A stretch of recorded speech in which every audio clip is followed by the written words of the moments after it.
यदि आप पुनर्जन्म की व्याख्या करें तो कृपा होगी।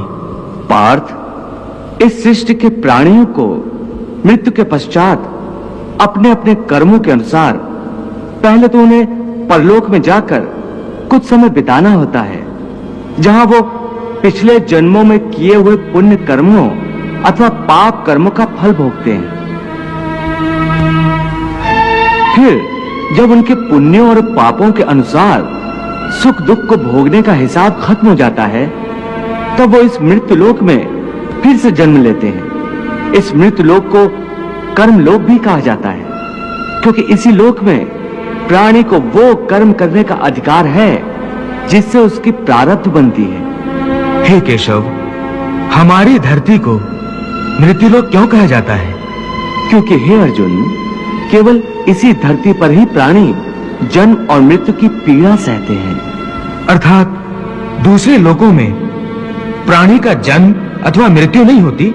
नहीं अर्जुन, उन लोकों में प्राणी का न जन्म होता है और न मृत्यु, क्योंकि मैंने तुम्हें पहले ही बताया था कि मृत्यु केवल इस शरीर की होती है, आत्मा की नहीं।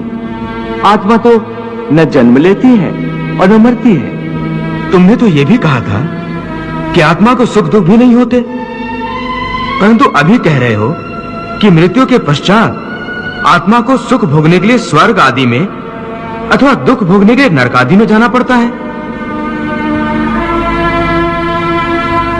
तुम्हारा मतलब यह है कि आत्मा को केवल पृथ्वी लोक पर ही सुख दुख नहीं होते, स्वर्ग अथवा नरक में आत्मा को भी सुख या दुख भोगने पड़ते हैं।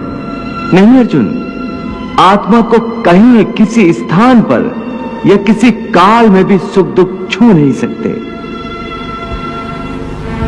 क्योंकि आत्मा तो मुझ अविनाशी परमेश्वर का ही प्रकाश रूप है। हे अर्जुन, मैं माया के अधीन नहीं, बल्कि माया मेरे अधीन है, और सुख दुख तो माया की रचना है।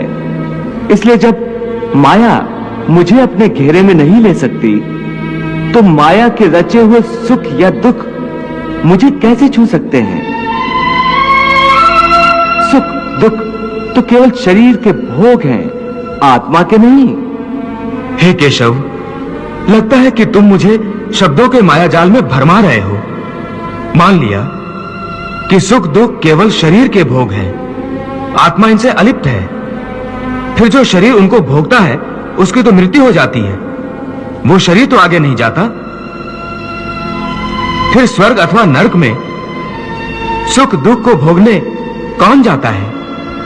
जीव आत्मा। जीव आत्मा?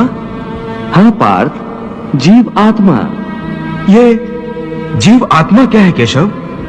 देखो, जब किसी की मृत्यु होती है तो असल में ये जो बाहर का स्थूल शरीर है केवल यही मरता है।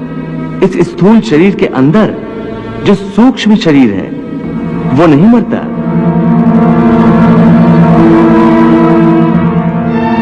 वो सूक्ष्म शरीर आत्मा के प्रकाश को अपने साथ लिए मृत्यु लोक से निकलकर दूसरे लोकों को चला जाता है। उसी सूक्ष्म शरीर को जीवात्मा कहते हैं। इसका अर्थ है कि जब आत्मा एक शरीर को छोड़कर जाती है तो साथ में जीवात्मा को भी ले जाती है।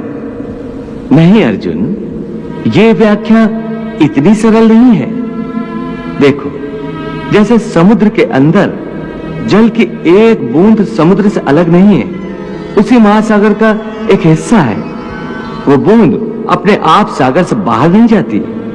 हाँ, कोई उस जल की बूंद को एक बर्तन में भरकर ले जाए तो वो समुद्र से अलग दिखाई देती है।